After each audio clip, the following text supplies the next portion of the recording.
Welcome to our session today. As you all know, this is the webinar where we'll be looking at the preparatory process for the Finance Ministers meeting, which is due to take place in 2 weeks' time, I think just over 2 weeks' time. My name is Therese Dooley. I'm the Regional Advisor for Water Sanitation and Hygiene for UNICEF in South Asia. And I'm delighted to be here because, as you know, that SWA is a partnership, and it's all about all of us who are from different agencies and different organizations who are involved really to make water and sanitation a high priority in our regions and in our countries. We've a really exciting agenda for everybody today, but just before we start, can I ask two quick things? If you can type your name and where you're from into the chat box for us so that we know who's online. If there's more than one person joining together, even in these times of COVID, if you're in the same room, will you put everybody's name into the chat box so that we know who we are? Also, please feel free to use the chat box. We do have a number of question and answer sessions, but if you can use the chat box if something comes to you, we can moderate those questions a lot easier. So what I just want to say now as we start is that we have a great lineup of presentations today, and we're really looking at people sort of seeing this as to give us inspiration as to how we basically are going through the processes in our countries, and how we can spread the word and hopefully even get more confirmations from more countries as we move forward. The Finance Ministers meeting is for all of Asia and the Pacific region, and it's the third of the one for Africa has been completed yesterday. The one for Latin America and the Caribbean was completed, and as a colleague said this morning, they're keeping the best until last, and the Asia Finance Ministers meeting will happen in December. Next slide, please. So just to give you an idea of what we'll be doing today, and in addition to being the moderator, they've given me the unenviable task of being the timekeeper. So I will be keeping people very much to time.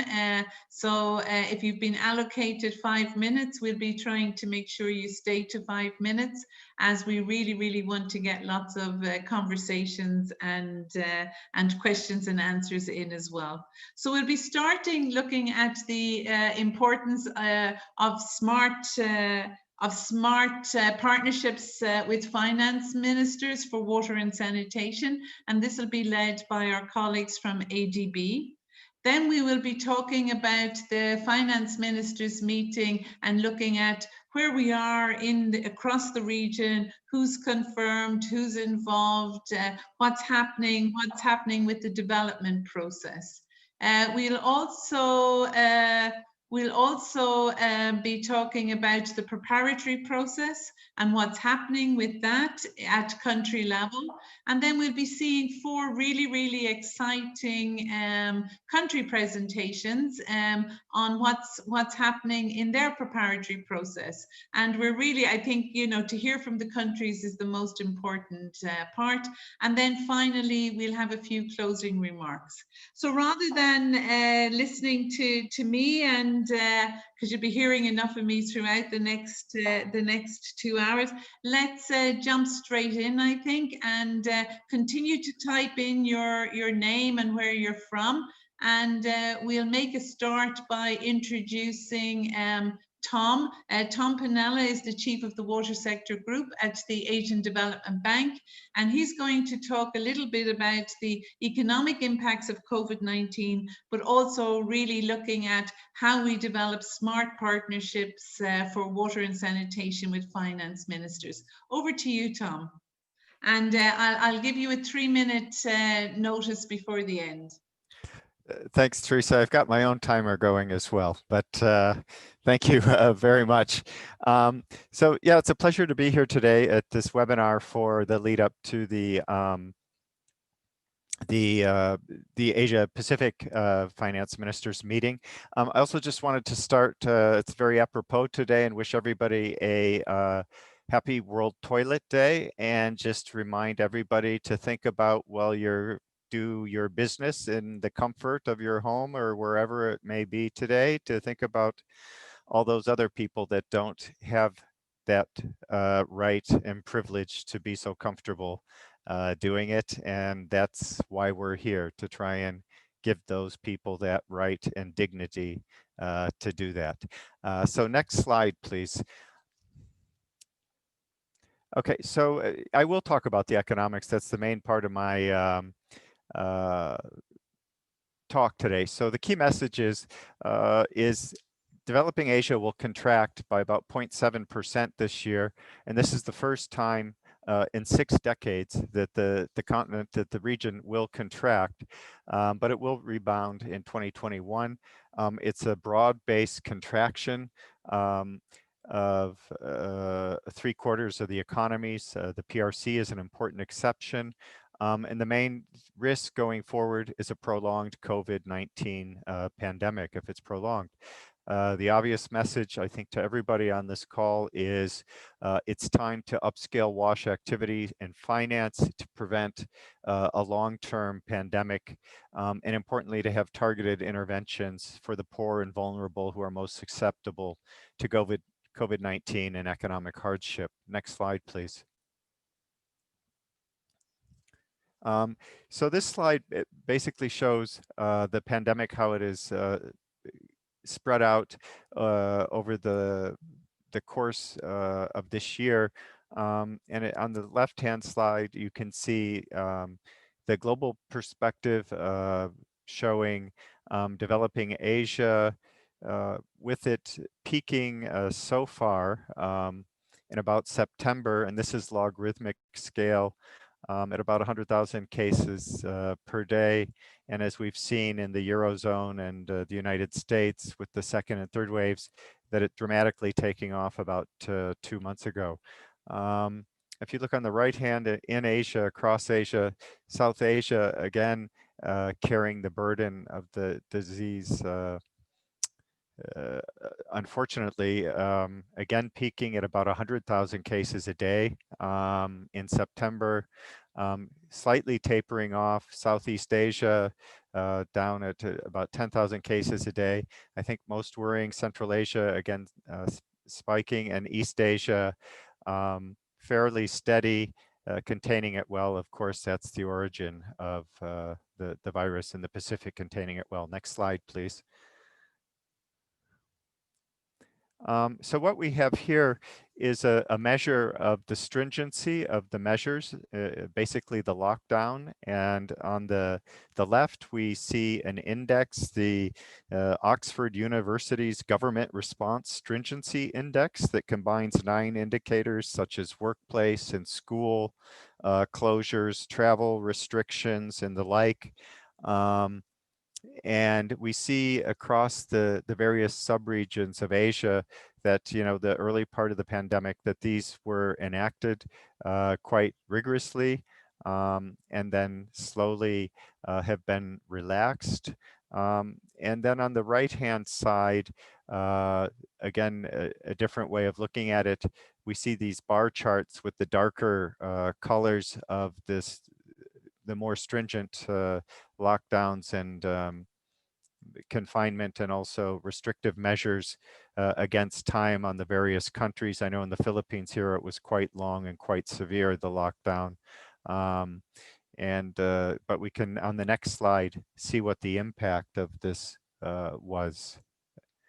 So again, on the left here, you see a plot of stringency and mobility restrictions from the baseline, and you see countries, India, Philippines, Nepal, again with restricted mobility and stringent lockdowns. Now, interesting but not surprising, on the right, you then see the plot of restricted mobility and lockdown versus steep GDP growth declines. And again, you see those countries, Philippines, India, with very steep or very strict lockdown, reduced mobility, having the strongest declines in GDP growth.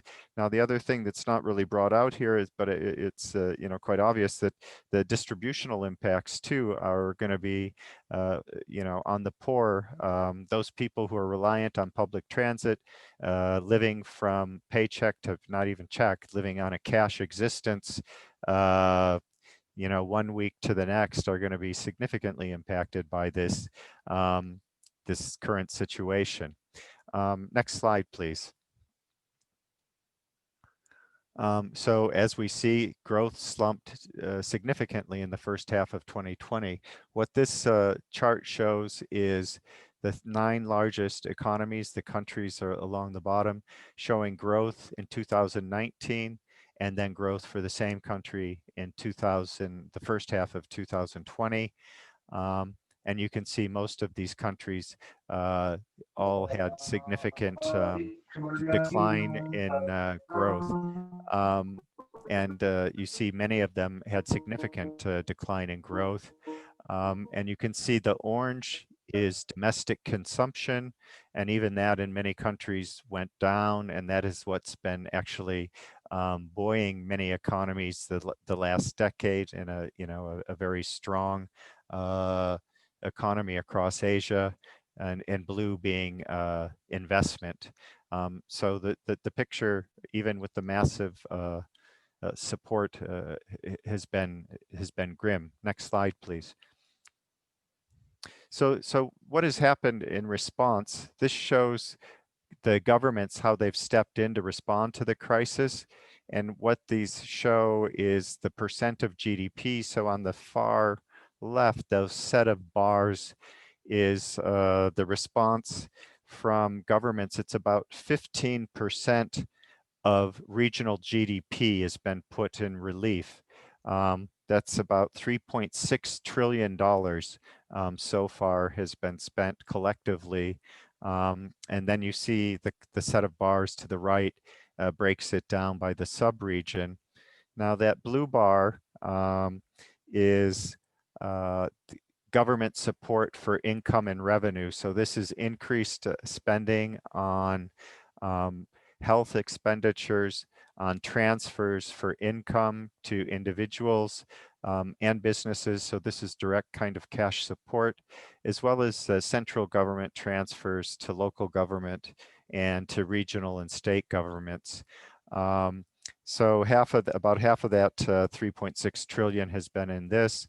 The other half has been in more kind of indirect support in terms of credit, liquidity support to the economy as a whole to try and keep it afloat and keep things moving along. So it's a massive amount of spending that has come in. Is it enough? How much more is needed? We will just have to wait and see. So next slide, please.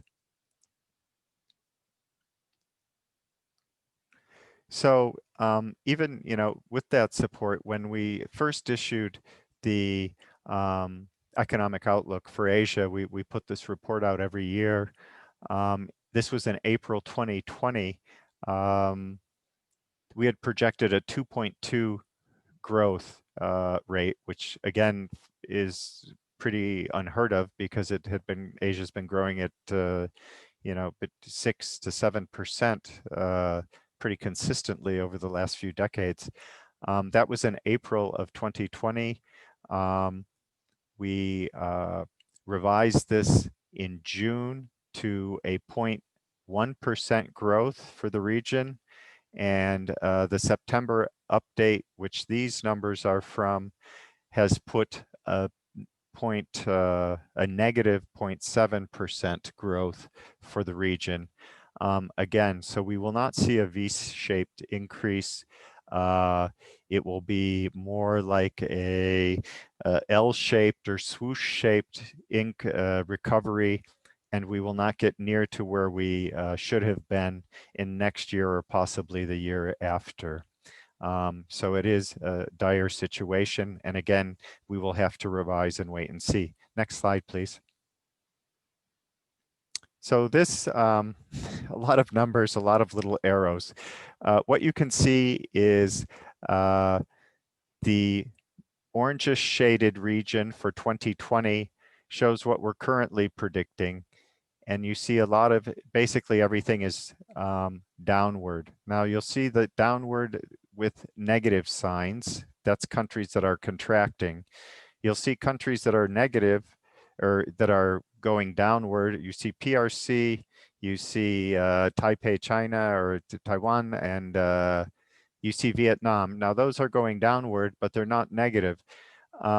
The one thing that you should note about that, those three countries have done remarkably well at containing the virus and responding to it.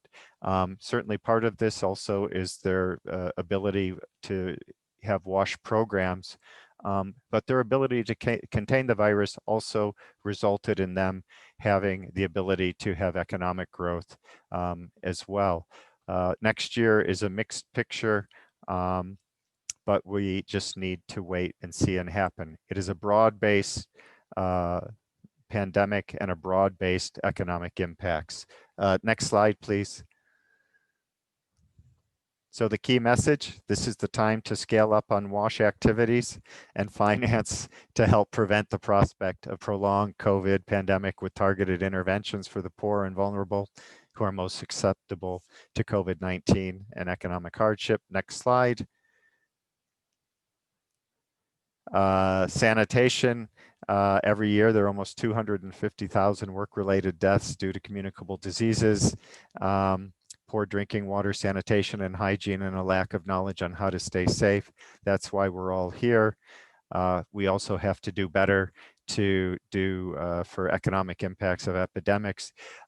We should look at COVID as a terrible thing, but a great opportunity for us to raise the WASH agenda permanently and institutionalized increased finance, not only this year and next year, but permanently. And next slide. And here at ADB, that's exactly what we're doing with a lot of new programs, a lot of new finance, and I will leave it at that. Thank you very much.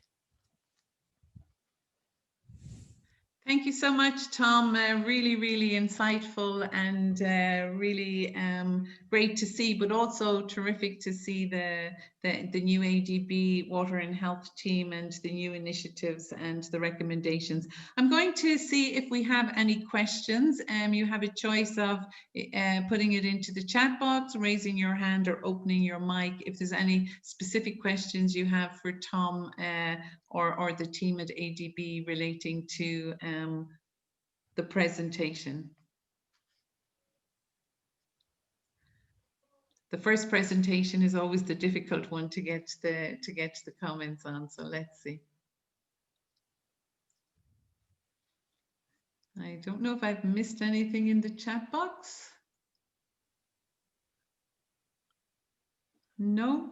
There is Okay. a question, Therese. There is a question from Theo in Pakistan. Do we have something similar for Afghanistan and Pakistan? That's the question.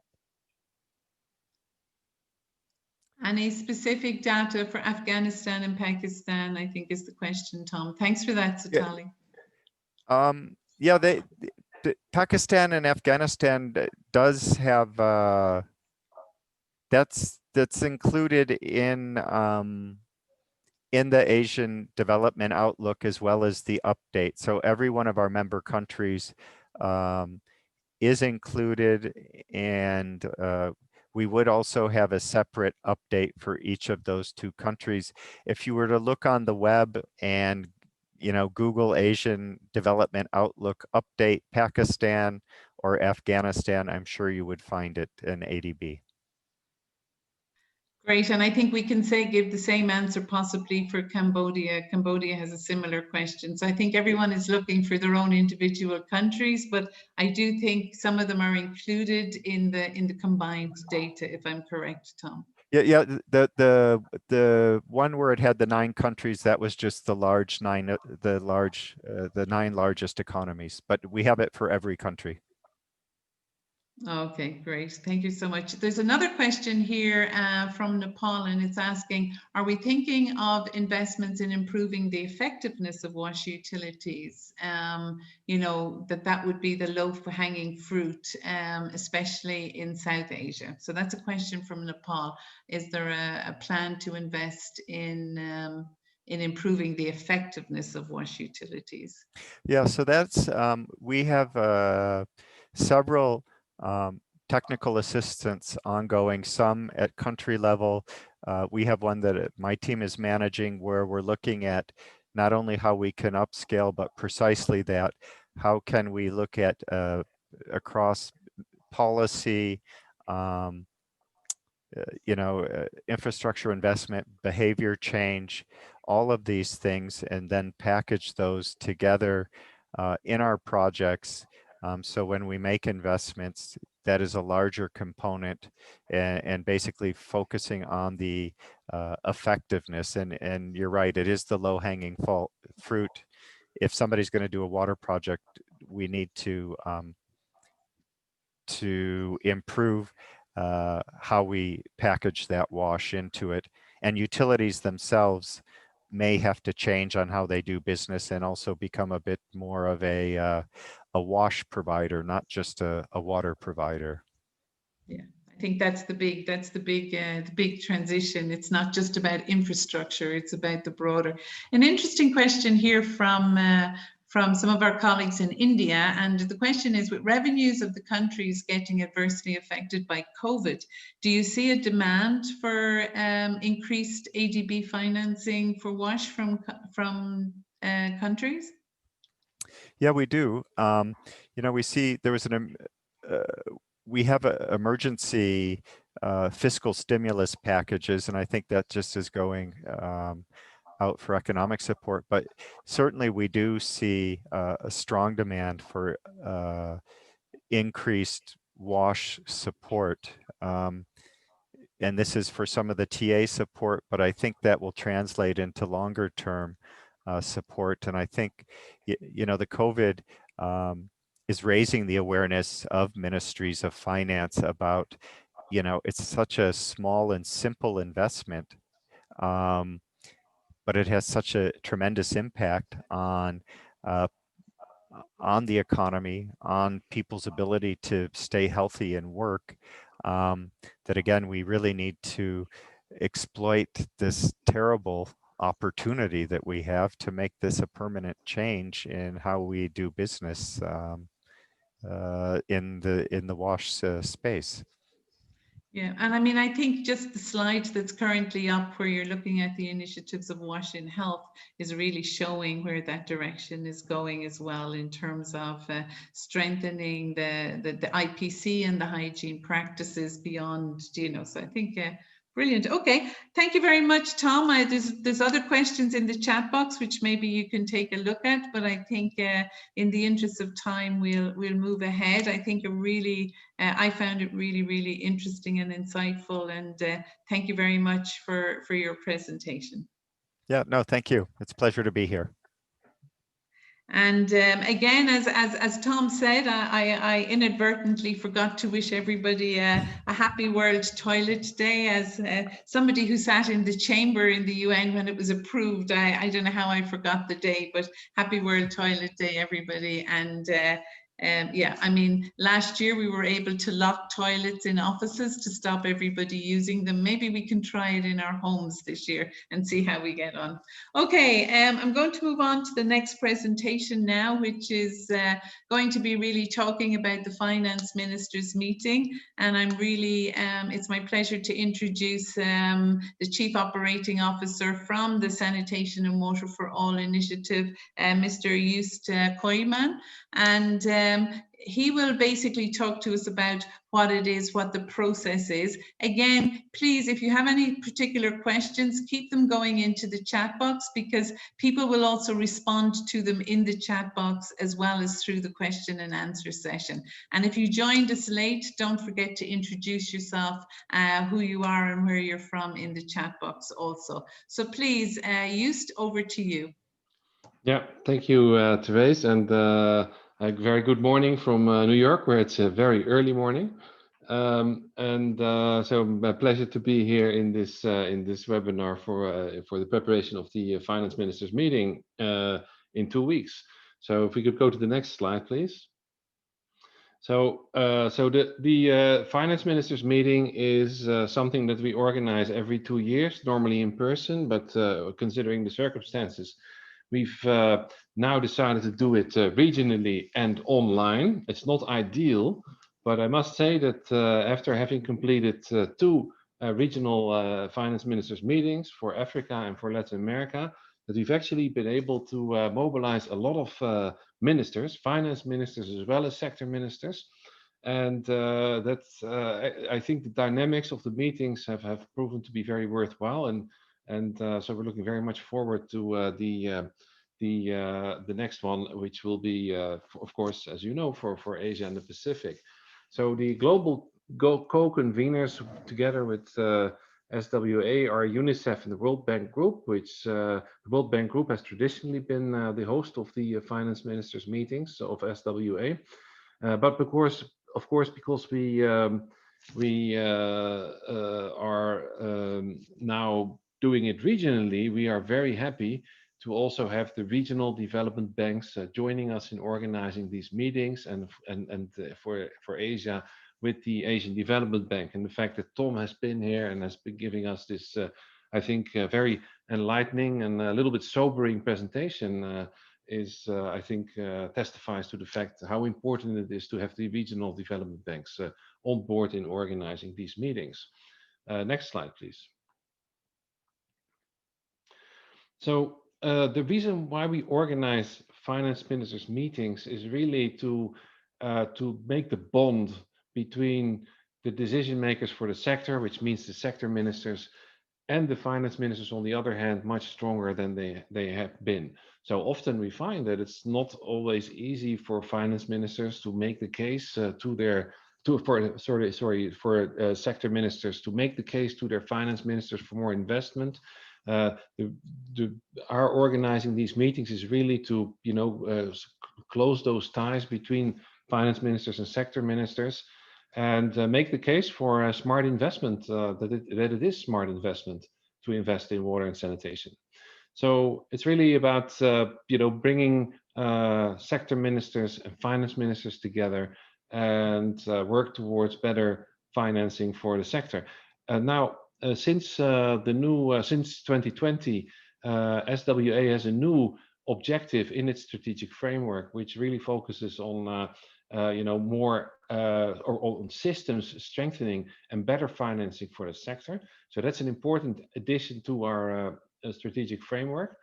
And I think that's the reason why these finance ministers meetings and everything that we're going to do after it, the follow up to the meetings, is going to be much more important in SWA work in the future. So I think this is a critical FMM that's really gonna, I think, kickstart a process of engagement with finance ministries and finance ministers, and making that bond to the sector ministers and the sector ministries much stronger. That's really going to take off right now.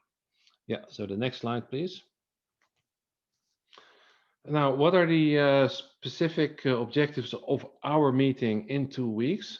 So, of course, the COVID response is going to be, I think, a very important theme. As Tom was just saying, it's really, now determining everything that's going to happen in economies, and the outlook is not so great.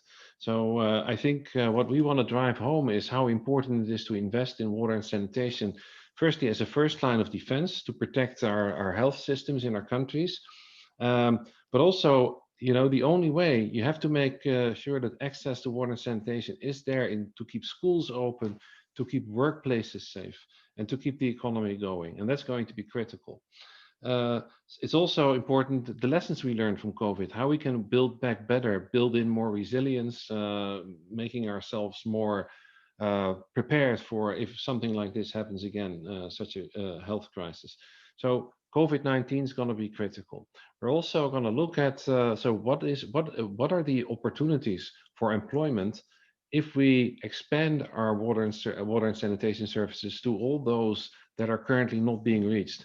And that is an important theme as well, because of course, as you know, and there are, ADB has published several studies on the challenge of youth unemployment in the region, for example. So there's also going to be that angle that we're going to address during our meeting. And then, of course, it's really to make the case that that investment in access to water and sanitation, it's smart investment in terms of economic returns, in terms of reducing the health burden on economies, and of building human capital. What we will do in the meeting is to really focus the discussion on practical actions that finance ministers can take to mobilize additional financing, to have a more sustained impact, to improve efficiencies, which was already raised in the discussion. And so the discussion is going to be around case studies and practical examples from countries in the regions. To some extent, these are going to be presented by finance ministers. They're also inspired by the finance ministers handbook that we recently launched back in September.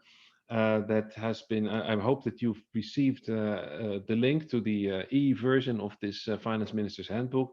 That handbook contains a lot of different examples from how countries have dealt with various aspects of improving financing in the sector, innovative finance, non-traditional sources of finance, improving the effectiveness of the existing sources of finance. And this handbook is going to be a permanent fixture of our work. We're going to update it as more examples become available and as insights deepen. So keep an eye out for that. But so this Finance Minister's Handbook, if you don't know it already, you can always go to our website and download it. So next slide. So now we're going to look a little bit into the program of the meeting. So I'm going to go quickly through it, but I think it's important to understand the structure. So firstly, we're going to have a start-off video that makes the case for investing in water, sanitation, and hygiene. An opening by our Chief Executive Officer, Catharina de Albuquerque. And then we have a section of high-level keynote speakers who will make short interventions. Henrietta Fore, who is the Executive Director of UNICEF, Dr. Tedros, the Director General of the World Health Organization, and Mr. Bambang Susantono, who is the Vice President in the Asian Development Bank. That will take us off, and then we will have the first a short section on setting the context in the region. We will start off in that section with Mr. Kevin Rudd, who is the high-level chair of SWA, and as you know, he's also the former Prime Minister of Australia and a former minister in the Australian government. So he has, I think, quite a close affinity with the challenges of, that ministers face in doing their job. So he's going to kick us off. And then we'll have another little keynote address by Mr. Oyun Sanyasurin, who is of the Green Climate Fund. And he will focus more specifically on, where are we in Asia and the Pacific on water and sanitation? What's the impact of COVID?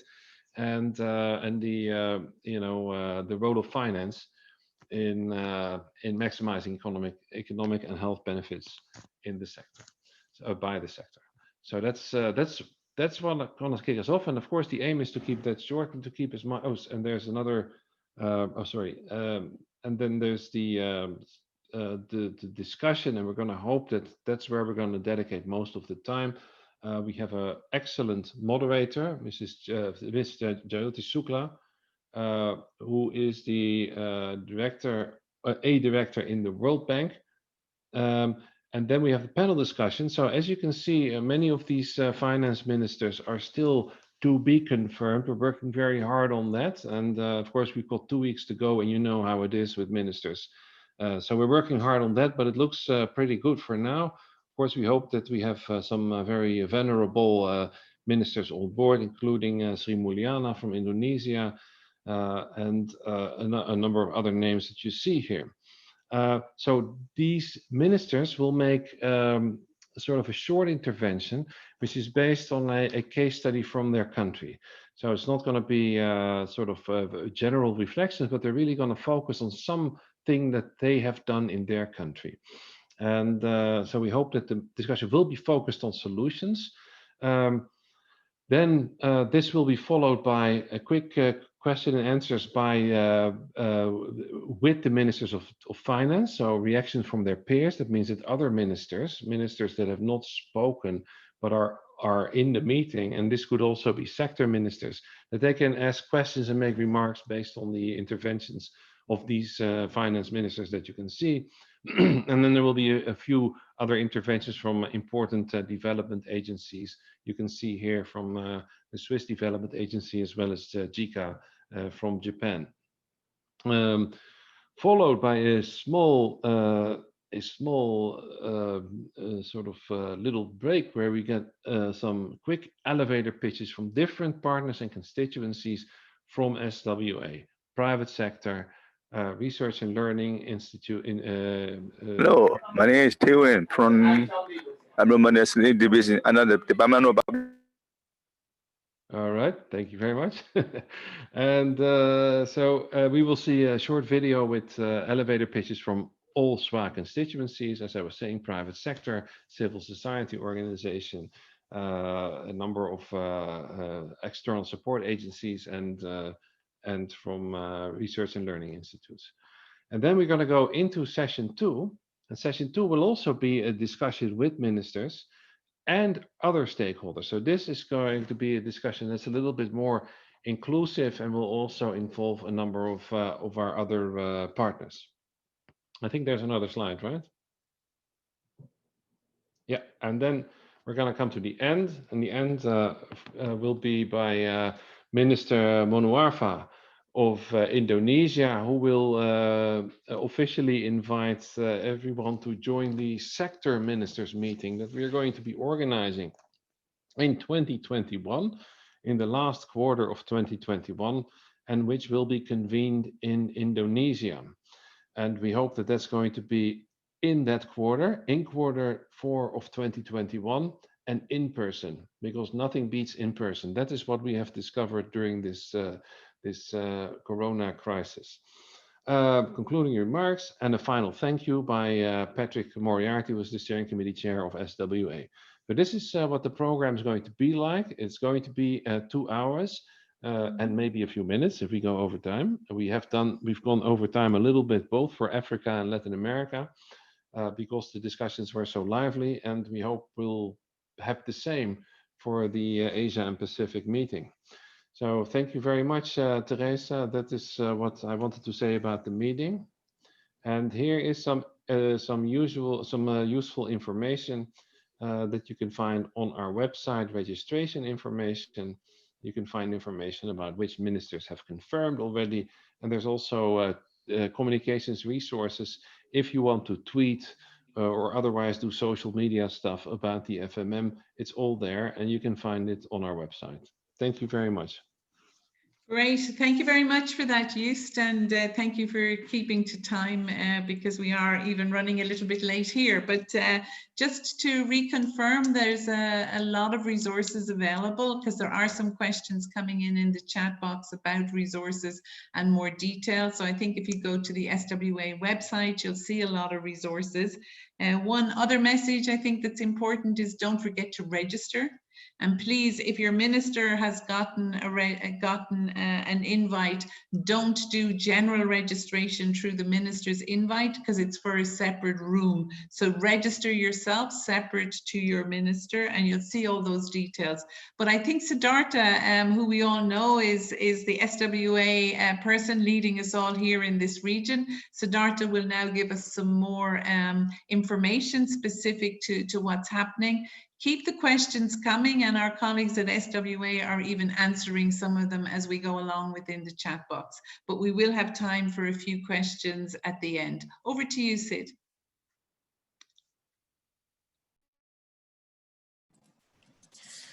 Thank you so much, Therese, and good morning, everyone. Thanks so much, Tom and Joost, for your detailed presentations. As Joost has rightly mentioned, that nothing beats a face-to-face meeting. But in spite of that, we are extremely glad that under all these adverse circumstances, we have still managed to pull off 2 meetings. And I'm sure we'll also be pulling off the 3rd meeting for Asia pretty well. So in the next 5 minutes or so, I'm just going to highlight the preparatory process which has been taken up by the different countries, the role SWA has played along with its partners, and also the list of confirmations of ministers we have received so far. Next slide, please. So yeah, so far we have received confirmations from 13 ministers from 11 countries spread across South Asia, East Asia, and also Pacific. It's a combination of both finance ministers and the respective sector ministers. So this is the status as of today. We have also received unofficial confirmations from 2 other ministers, but we are just awaiting an official confirmation, and accordingly, we'll update this particular slide. The same information can be accessed in our website, so which is being constantly updated as and when we receive the confirmation from the different ministers. And with almost 2 weeks left, we hope to receive a few confirmations during the next few days or so. Next slide, please. So this slide is about the timelines which we have adopted in the run-up to the finance ministers meeting. So as we all know, the preparatory process started in the month of September. Joost has already mentioned about the finance handbook, which was launched during the month of September. We have been in constant engagement with the different countries to take forward the preparatory process, and the last 2 months have been devoted for that. We are almost at the last stage now, and we are waiting for the final meeting to happen on 2nd of December. But as Joost has already pointed out, that it's the follow-up to the meetings which is very, very critical. Therese has already mentioned about the importance of sector strengthening, and the idea of these meetings is not about a one-off event, but it's about sector strengthening in the respective countries. So the follow-up mechanism after 2nd of December will be very, very critical. And I'm happy to reach out to all of you along with different members in the SWA Secretariat to take the process forward. Next slide, please. So as far as the preparatory process is concerned, we have done a lot of bilaterals so far with different countries. So far, we have completed bilaterals with governments and other stakeholders of 15 countries. We are still in the process of reaching out to a few other countries, and any other country which is available during the next 2 weeks to do a bilateral with us. I think we'll be happy to slot some time and take you through the expectations of the preparatory process. The basic agenda of those bilateral calls were taking stock of the country preparations, the status of ministerial confirmations, an overview of the entire preparatory process. I'm sure all of you must have received the FMM guidance note, which details the overall preparatory process, and we were using the opportunity of these bilaterals to discuss about the overall preparatory process. Then, as you all know, we have been recommending countries to implement activities during a WASH Finance Week, which is just a week before the actual meeting happens. So the proposed week for the WASH Finance Week is from 23rd of November to 30th of November. So there have been some recommendations from our side, and I'm really happy that few countries have taken up those recommendations and have already started planning their initiatives for the Finance Week. We are going to listen to a few of those initiatives during the subsequent presentations which different countries will be making. We have also been discussing about the mutual accountability mechanism, which is a very, very critical component in the SWA framework. And of course, responding to general queries which our partners are having. So those have been the idea of these calls. Next slide.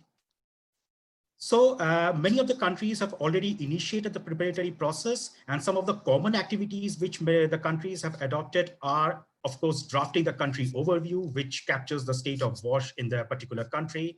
Then briefing the different finance ministers, sector ministers about the WASH situation in the country, initiating dialogues on WASH financing, then also planning for the financing week, involving the media, and also adopting different communication tools for that, engagement with the different ministries of finance. And this is something which has been really very critical, and we are very happy about it, that different line ministries looking after water, sanitation and hygiene, they have also been interacting with the ministries of finance to have a holistic approach towards the country's national goals, and which has also led to the mobilization of the different WASH ministries.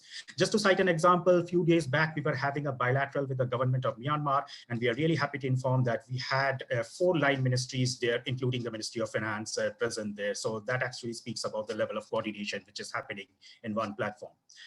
Some pictures also are depicted here. The first picture is about Nepal, where the Honorable Secretary of the Ministry of Water Supply is handing over to the finance handbook to the Honorable Finance Minister. Then the second picture is about Papua New Guinea, where we were having the bilateral call. Sitali can be seen here. Then the third picture is about a learning and exchange workshop on finance advocacy for the civil society partners in India. Again, that was a virtual workshop which was conducted, but which proved to be extremely useful. Next slide, please. So yeah, that's all from my side. Thank you so much. And it's back to you, Therese. Thank you so much, Siddhartha, and great to see where we're at and to see the number of confirmed ministers. And of course, as Siddhartha says, it's not so much about the meeting itself as about the opportunity the meeting provides us with in terms of doing the sector analysis, looking at the advocacy we can do with the ministers of finance and indeed with our own sector ministers, and really looking at the finance week, which I think, you know, we really need to get our advocacy messages out in country through the media during that finance week, which is the week, if I'm correct, Siddhartha, just before the finance ministers meeting. Can you confirm the dates for the finance week for us? Yeah, it's 23rd of November to 30th of November, just a week before the actual meeting. So next week. So I hope everybody has Absolutely. their messages ready to go and their press releases and their op-eds and everything ready to go. So thanks for that, Siddhartha. I'm just looking to check on questions. I think Sitali has been answering most of the questions in the chat box, and there is a request to share the presentations, which I think will also be put up on the website, the SWA website, as we go along. So I think in the interest of time, if there's no further questions, either for Joost or for Siddhartha on the process, I think we'll move to the next slide. Please don't be afraid if there's questions that come to you as we move along, put them into the chat box or raise your hand and we'll make sure that we'll get to them. So now we'll move over to the to looking country by country. We have 4 countries who've agreed to present, which is really exciting, and to tell us about their preparatory process in taking it. So that is Myanmar, Bangladesh, Nepal, and Pakistan. What I'd really like to advise our colleagues from the 4 countries is we are going to have to keep you to time. So I think the time allocated is 5 minutes for the presentation so that we can have questions and answers. We will keep all the questions and answers to the end. So please do type your questions into the chat box or remember, note them down. The first presentation we're going to start with is from Myanmar, and it's my pleasure to invite Dr. Wai Pyu Ong. He's the Deputy Director at the Ministry of Health and Sport, to tell us about what's been happening in Myanmar as part of their preparatory process for the Finance Ministers meeting. Over to you, Dr. Ong. Hello. Good morning. Yes, we can hear you. Thank you.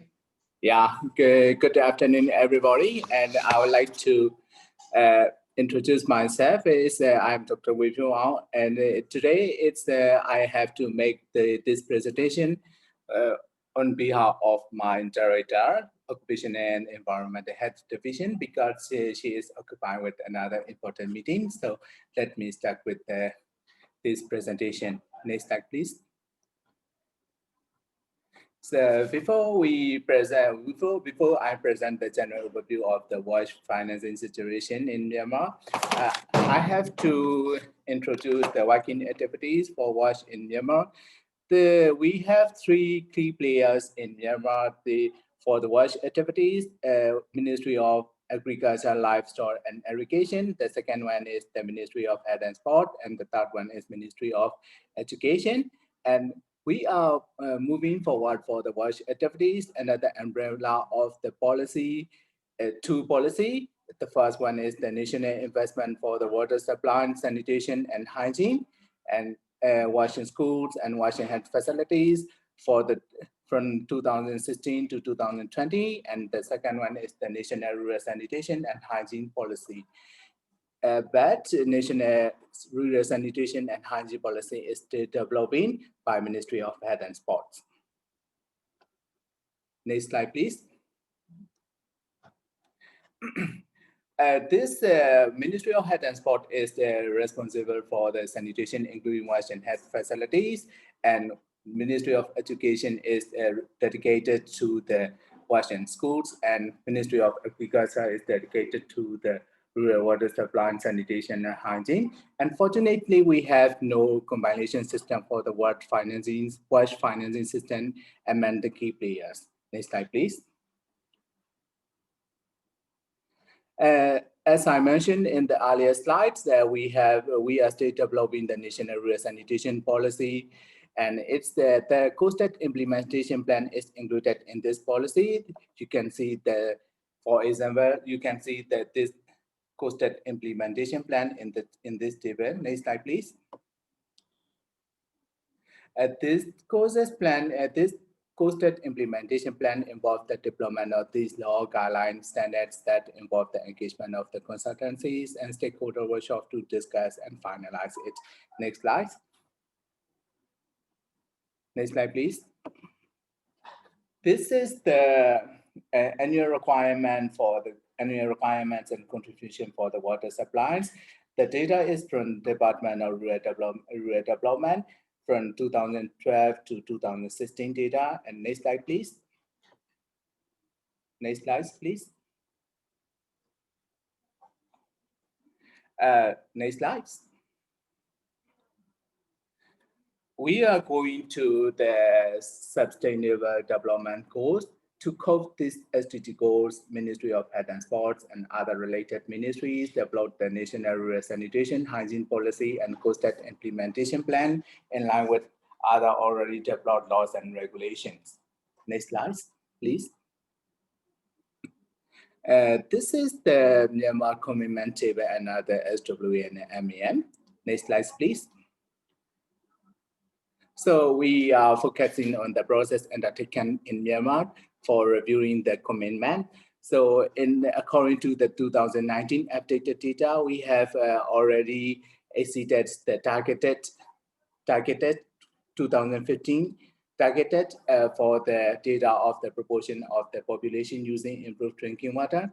Actually, this target data is 2020 target data is 70. Now we have already 86.2, so we have already exceeded. And another indicator is percentage of population using plant crude latrines.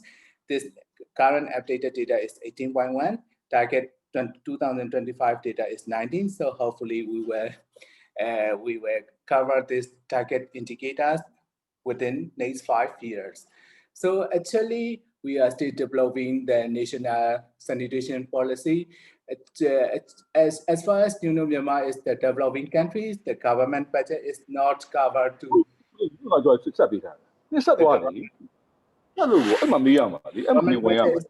to implement this policy. So we need a lot of help from the other organizations like WHO, UNICEF, and as far as you know, international organization. Thank you very much for your kind attention.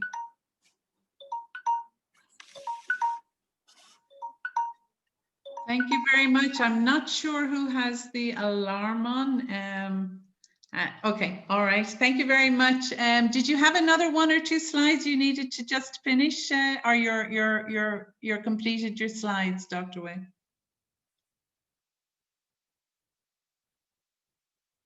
Hello.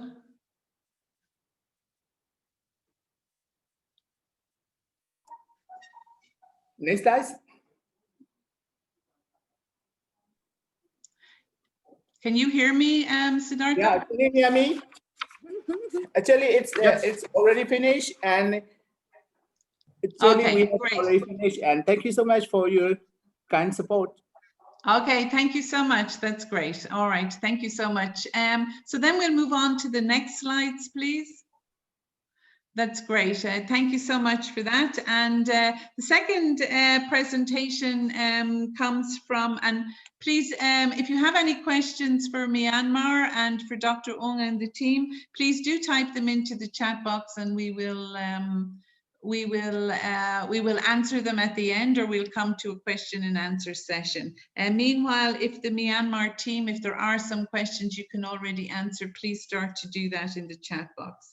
The second presentation is from Bangladesh, and it's really looking at the work of the Ministry of Local Government, Rural Development and Cooperatives, and what they've been doing in the preparatory process for the finance ministers meeting. This will be presented by Munir Alam on behalf of the working committee that was formed by the group there. So over to you, Munir, and we'll be keeping you to 5 minutes as much as possible. Thank you. Thank you, Therese, for giving me opportunity. Happy World Toilet Day. So next slide, please. Actually, first slide, I would like to actually present you the finance scenario in Bangladesh. According to General Economic Division 2017 estimate, $9.3 billion is required for reaching SDGs 6.1 and 6.2.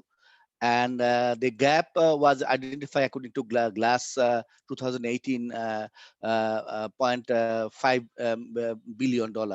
And last, actually, we WaterAid, UNICEF, and PPRC undertaking the budget tracking study. The challenge in Bangladesh, the WASH budget is not, there is no separate budget for WASH in government annual development plan. So we have to do extract from different budget heads. So there is increase 14% from last year, and investment last year is $1.25 million from the revised ADP. And there is another challenge is that only 5% is budget allocated for the hygiene. And there is, although there is a huge growth, but there is a disparity according to allocation. Big city getting major infrastructure funding, and the hard to reach area getting less funding. And Ministry of Local Government and Rural Development Cooperative is the mandated ministry for leading the water sanitation hygiene sector, and hundreds of NGO are active in Bangladesh for sanitation and water supply sector. And major development partner are actually just listed here. So I'll not read through, but challenge is that there is a reduction in the grant money in this sector. There is a government is taking a loan for the infrastructure development fund. Next slide, please. The preparatory process, actually, we have prepared last 1 year because of COVID. We stopped the spring meeting early this year. We drafted a country overview document and country commitments, and also key stakeholder involved the lead ministry, LGD, and policy support branch, DPHE and WASAS. They are the technical support, and UNICEF provided technical and financial support. And WaterAid, DORP, they are working with the civil society and neutral organization to raise the voice to the policymaker. And these are the other agencies who actively involved for the preparatory process. Next slide. We planned, although it was very tight, but yesterday we agreed that this is the plan will be submitting to the ministry for final approval. But definitely next week we'll be starting with some of the support from UNICEF and DORP and WaterAid partnership. First one is a consultation meeting with the development journalist and sector partner, which we are expecting that Honorable Minister will be chief guest, and Senior Secretary General Economic Division will be the keynote speaker, and we'll explore that Katrina can be joining with us in this meeting. And there will be a newspaper supplement followed by this consultation. And we are planning to have a handover ceremony to the 4 key finance minister in the sector, so that for that we are preparing a one-pager briefing note for the minister policy briefing, so that we hand over properly. Then we are planned for several TV radio talk show, where we are expecting the Honorable Minister and Ministry Senior Secretary and the other Additional Secretary can join. And CSO side, they are also planning that network meeting, and they will having several event during this week. Next slide. Next slide. This is actually commitment process. As already I mentioned that there was a committee formed by the LGD, and recently also LGD formed a committee. Yesterday we had meeting. This is the meeting kind of picture, and we had high level meeting from the regional office early this year, meet with the minister, and also network meeting. They prepared the commitment. Next slide. These are the country commitments so far we finalized, and we'll be submitting to the ministry next week for endorsement and uploading in the website. First one is that we want a separate budget code, because there is very hard to track, because wash budget are embedded in different line items. So we'll be pursuing from the sector to the finance ministry that separate budget code should be endorsed. And second commitment is that increase government yearly budget to $250 million to reduce the gap 50%. And a third one is by 2020, at least 2 million people more in arsenic contaminated area gain access to arsenic safe water, which is possible because government recently endorsed big mega project on arsenic mitigation based on 2012 finance minister commitment. They approved this project. It was success from the SWA and UNICEF persuasion. So third one.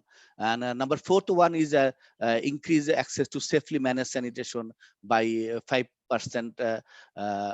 by 2022, which is currently 36%, and bring basic sanitation from 64 to 75%. And last one is that increase at least 5%, which is at the moment 5% budget allocation to the hand hygiene for, and as you may be aware that recently ministry approved the presented the hand hygiene for all roadmap, and this will be increased. We are expecting there will be increase on the hand hygiene for all investment. Next slide, please. Can we watch the time, please? Finish. Okay. This is the partners commitment. I will not go through it, and I finish. Thank you so much.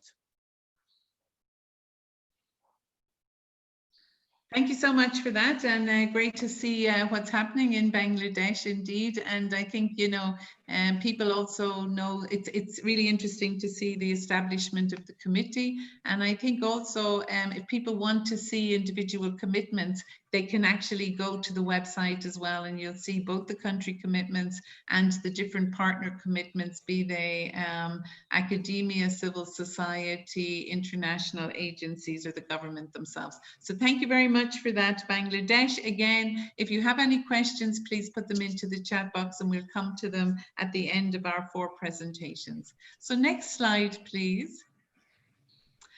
So now we're going to go to Nepal, or come to Nepal, as you can see in my case, because I'm sitting here in Kathmandu. And we're really delighted to have the section chief at the Department water supply and sewage management, Dr. Rajit Ojha, and he's going to present to us about the finance ministers meeting preparatory process that's happening here in Nepal. So over to you, Dr. Rajit. Again, if we can keep to the time, that would be great. Thank you. Thank you. Greetings everyone. Can we go to the next slide, please? So I want to start with the gap in the wash sector in terms of financing that has been pointed out by the sector development plan, and it shows that we have a huge gap in our sectors if we keep on going with the current budget trend. Can we go to the next slide, please? So that has been shown in another way. One more click, please. When we go according to the recent GDP growth and 1.3% of water to GDP ratio, still will have gap. But even if we go to the optimized way of 9% GDP growth and 1.8% water to GDP ratio, we are going to have the gap from government point of view. So government needs more private sector and climate financing support to reach the sustainable development goal. Next slide, please. Recent trend also shows there is a major gap in urban wash. If not addressed, can later create negative impacts such as disease breakdown and floods. The major focus has been on reaching the unreached, water quality improvement, and climbing the sanitation and hygiene ladder. One more click, please. So despite of COVID, the budget hasn't gone downward despite of the crisis, but the expected growth is not attained. Next slide, please. So these are few cost recovery models where water user have contributed throughout. Right to water, we have tried to give the lesser contribution, whereas in cost recovery models, we have given the more contributions. There are full cost recovery models in urban sector as well. These models has been developed by rural water supply and sanitation policies and urban water supply and sanitation policies, but sanitation contribution and investment models are yet to be decided and operational costs are in shadow till now. Next slide, please. So the focus we are trying to get now is on operating expenditure as well. This I have taken from SWA's financial handbook. Next slide, please. So based on that, the wash plan is being prepared from the MIS system that we have developed now, which contains all kind of expenditures. Next slide, please. And we're trying to develop the grant mechanism based on the milestone achieved by the water utility and local governments that will help to attain the effective financial support to local governments and water utilities. Next slide, please. So if we just see this one, we can see the indicator in the next slide. Next, please. Next one, please. So these kind of indicators we are trying to develop as a milestone to achieve the result-based financing. Next slide, please. So the overall municipal wash plan and the investment trend will cover wash in school, wash in public places, healthcare facility, water supply and sanitation. These all investment will be calculated through the new upcoming decision support system. Next slide, please. For example, for the wash utilities, more clicks, please. Utility can develop their own business plan based upon their visions. More clicks, please. According to the indicator of MIS. More click, please. Similarly, the local government can also formulate their own investment plans. More click, please. After the wash plan is developed. One more click, please. From this, the investment options can be identified and they can develop their own local governments area can develop their own wash market according to the requirements, and those market will help to empower the marginalized communities as well. One more click, please. Can we go to the next slide, please? In mutual accountability mechanism, these were the target for the 2020. Can we go to the next slide, please? Next. So these are the areas where we have worked, where Wash Act policy, local governments, Wash plan, sectoral MIS, in sector development plan are almost on the green zone. The service benchmarking and sector-wide approach has been initiated, but in sanitation, we need to work a bit. And for capacity development master plan, we're trying to roll out, but it has not started, but we'll soon roll that out. Next slide, please. In FMM preparatory process, the financial handbook prepared by SWA has been handed over to Finance Minister by Secretary of Ministry of Water Supply, Mr. Madhav Belbase, and had a discussion with Finance Minister regarding the FMM preparation. Similarly, for the draft preparation, the team has been assigned from Joint Secretary Sunil Kumar Das as well. Thank you. I think I have finished my slide. Can we go to the next one, please? The multi-sectoral meetings and workshops are due on November 27. So after that, the draft will be sent to SWA platform as well. Thank you very much from our side. I want to thank you, the people involved in preparing this presentation as well. Thank you very much. Thank you so much, Dr. Rajid, and thank you also for great timekeeping. I have to say you were 8 seconds over, so really appreciate that. And really interesting to hear about the preparatory process in Nepal, and I think using every opportunity as well for the advocacy. But I think some of the analysis done is really beneficial to the sector, and I think we're sure to get lots of questions, I think, specifically for Nepal. So now we'll move on to the next presentation. If we can have the next slide, please. And it's my pleasure to introduce and to welcome Dr. Saima Shafiq from the Ministry of Climate Change in Pakistan. And also it's really nice to have another female representative of the wash sector to have a presentation. So Dr. Saima is going to talk to us about the preparatory process that's underway in Pakistan. Over to you, Dr. Saima.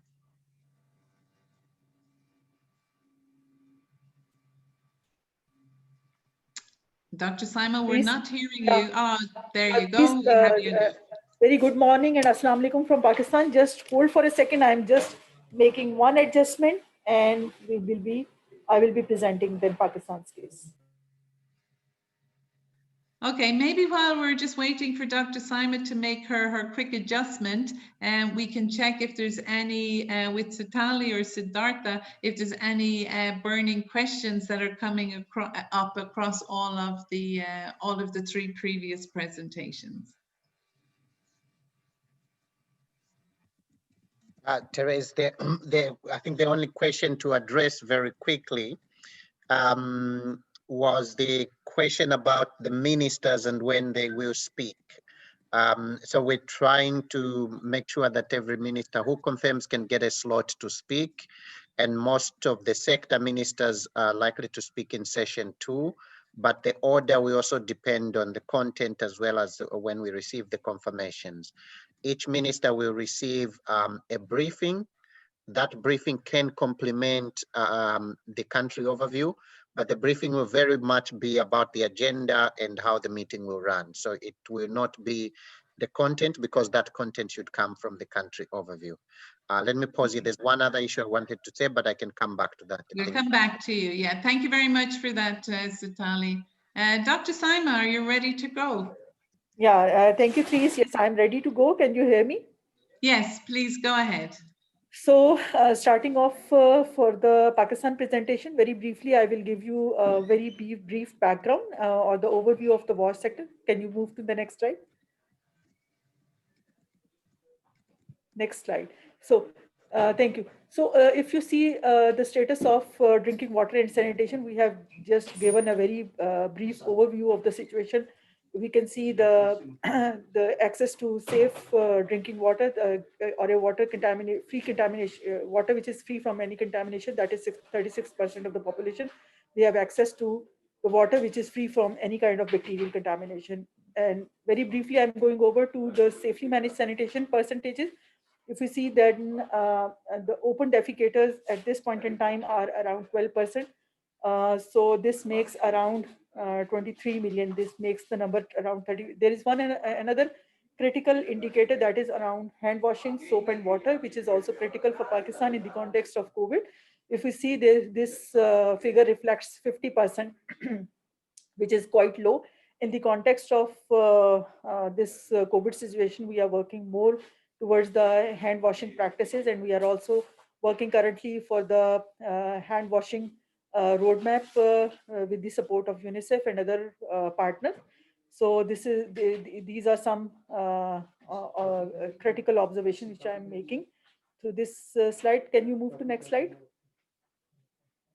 So if you see the WASH finance overlay from 2017 to 2021, we have laid out the data around allocation and expenditure. So these graphs gives a overview or the trends that how much allocation has been done and what are the expenditure rates. So at times we are making very good amount of allocation, but in terms of expenditure, in that particular current and development sector budget, these are comparatively very low.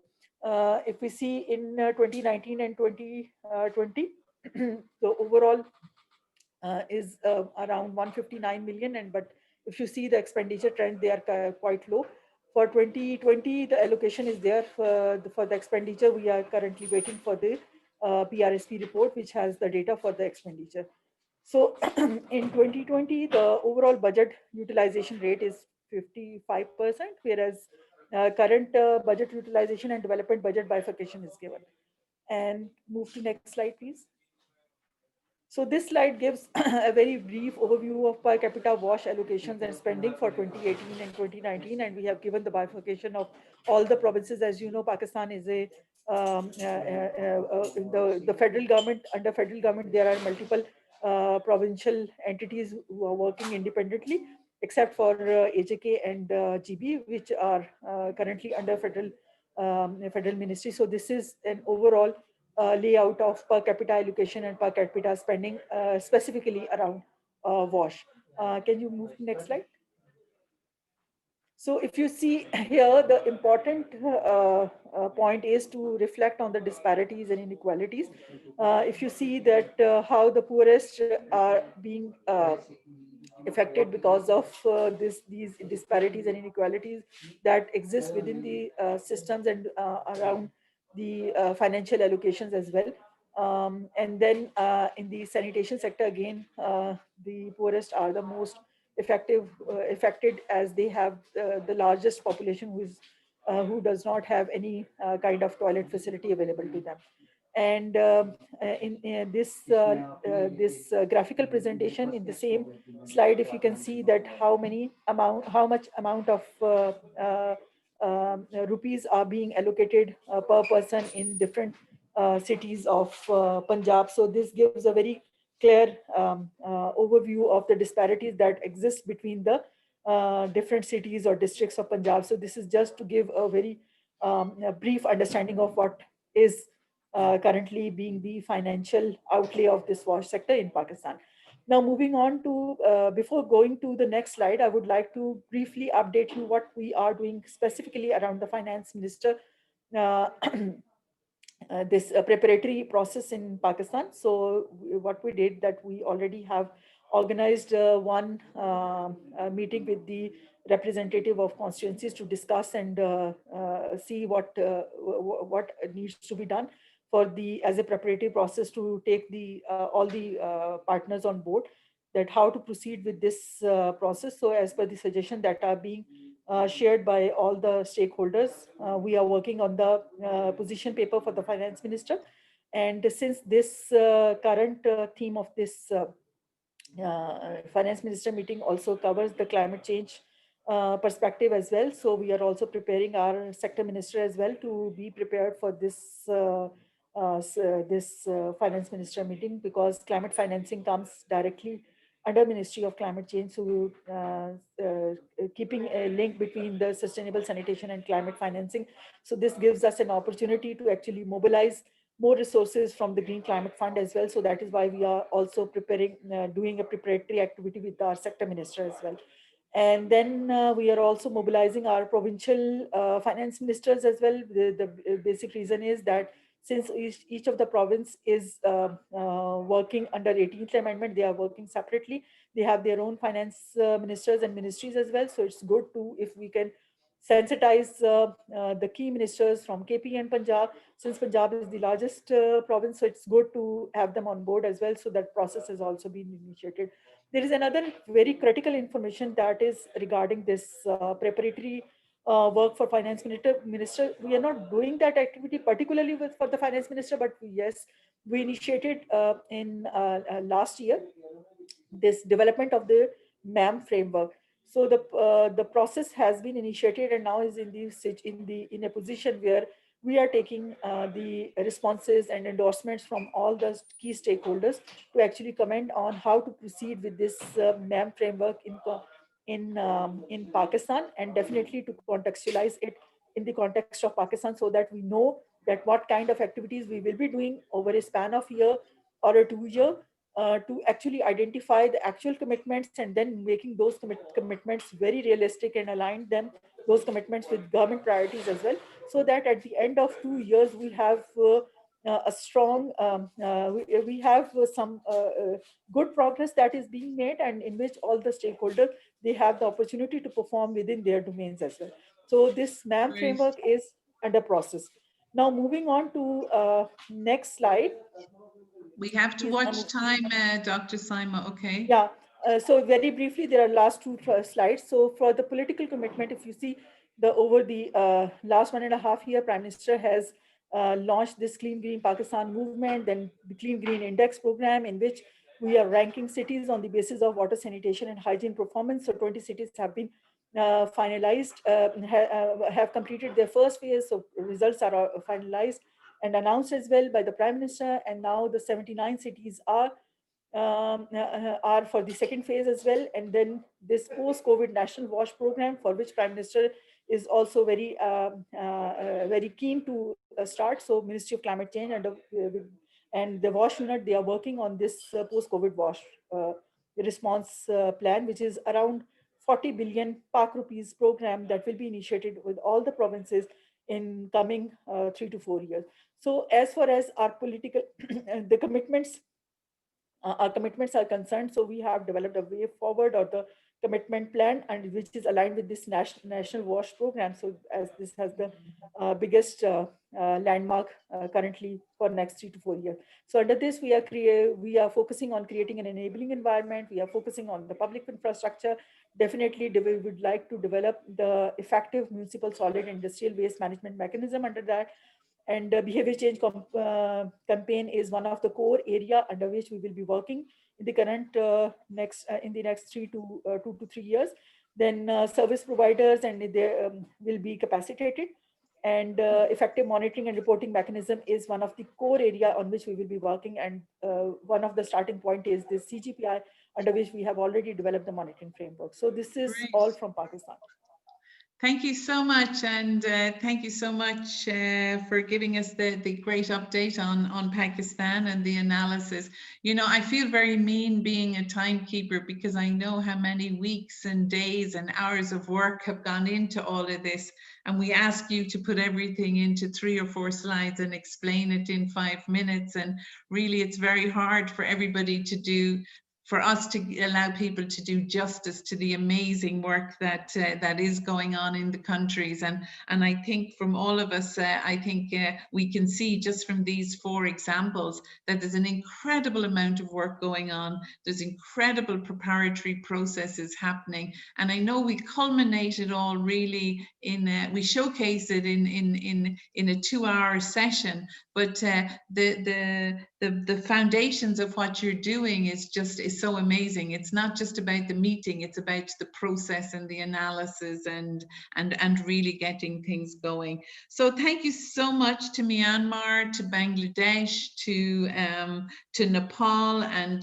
to Pakistan. So Dr. Ong, Munir, Dr. Rajit, and Dr. Saima, we're really very, very thankful. I think most of the questions have been answered in the chat box as we've gone along. long. So I don't think we'll go back to specific questions for specific countries. We're all part of the same family. So if there is specific questions that you want to ask of Dr. Saima or Nepal or Dr. Ong, please feel free to reach out or to reach out via Siddhartha or any of us, and we're happy to facilitate that. I think Sitali, I think you had one other question that was generic that you were hoping that you could answer. So I'm going to go across to you very briefly now. Thank you, Therese, and a big thanks to you for moderating and also to all the speakers so far. It was, in fact, something that's relatively new that I think some countries might find interesting.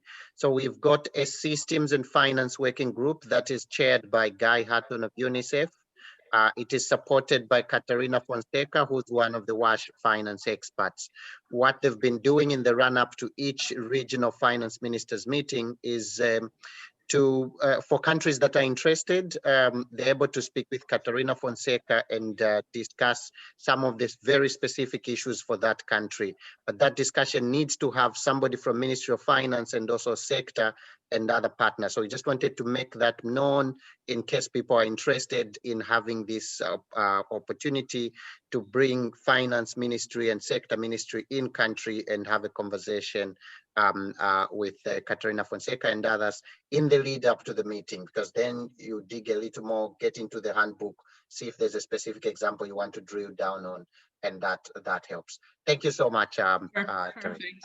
Okay, thank you so much, Sitali, and I think that's a terrific opportunity with Katerina, because she's one of the leading financial experts, and it's almost like having a help desk or a pocket dictionary on finance to facilitate a conversation. So please, I would encourage, if anybody wants it, to use that opportunity.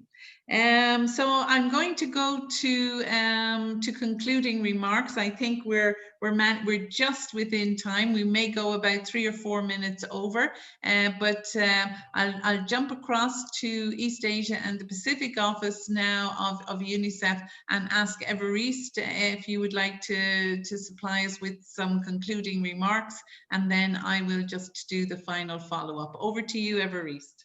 No, thank you very much, Therese, and thank you to Siddhartha, Sitali, and also Toms for the presentation and the whole country presentation experience that we have seen so far.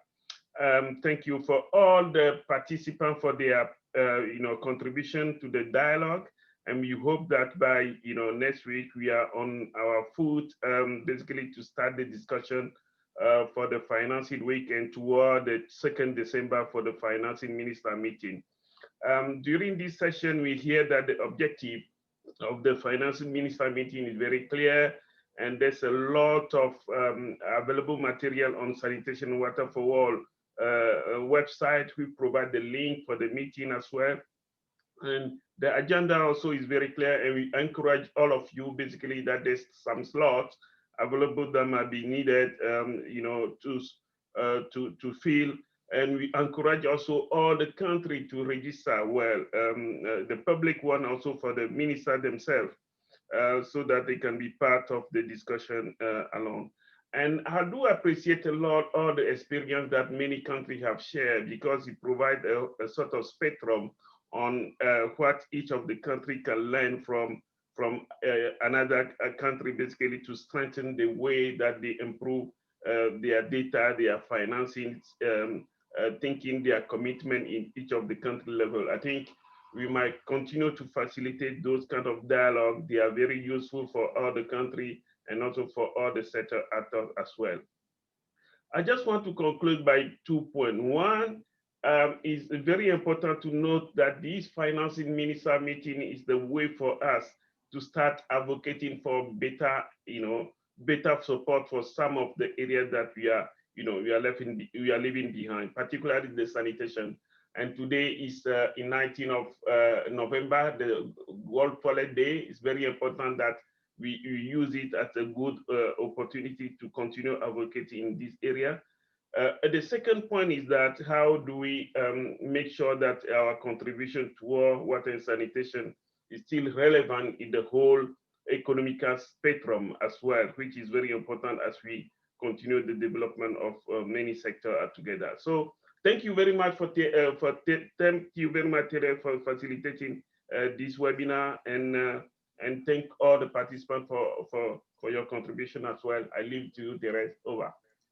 Thank you so much, Evariste, and just a big thank you to everybody for joining us. I mean, I have two take-homes from my side. I think the first one is that we've never had such an opportunity within the wash sector. I think both in terms of the wash sector sort of moving forward, but also in terms of the immense contribution that the wash sector can basically keep economies going by keeping the workforce healthy. And I think, you know, I think Tom mentioned this in his presentation. If 3/4 of the region's economies are expected to contract, you know, and this is the first time in 60 years, if we can contribute to stopping, to reducing the length of the COVID pandemic by providing safe water and sanitation, I think we're not just contributing to service delivery, but we're contributing to health and the economic and social well-being of countries. And thanks to everybody for the preparatory process. Keep trying, keep knocking on the ministers' doors, particularly the finance ministers. You know, I think, you know, the more that we put out there the importance of it with the economic analysis, I think the better opportunity that we have to get greater participation. But it's not even just about the participation, it's about the process to it. So my advice, the ministers are very busy with IMF meetings at the moment and that, but you know, maybe this is a bit of good news for them. Maybe this is the good news story. So keep trying. If there's anything you need, I think reach out to Siddhartha or Sitali or to any of us. We'll all be very, very happy to help and support. And we look forward to hearing great things about the Finance Week and the advocacy campaigns. And we look forward to chatting to you all on December 2nd for the Finance Ministers meeting. So that's it. I'm sorry if we've gone a few minutes over, but we wish you all the best in the next 2 weeks with the final parts of the process. Over from us, and enjoy the rest of your day. Thank you all. Thank you. Thank you very much. Thank you. Yeah. Thank you. Bye-bye. Bye-bye. Thank you all. Thanks, everybody. Thanks so much, Teres. Bye-bye. Thanks, everyone. Bye-bye.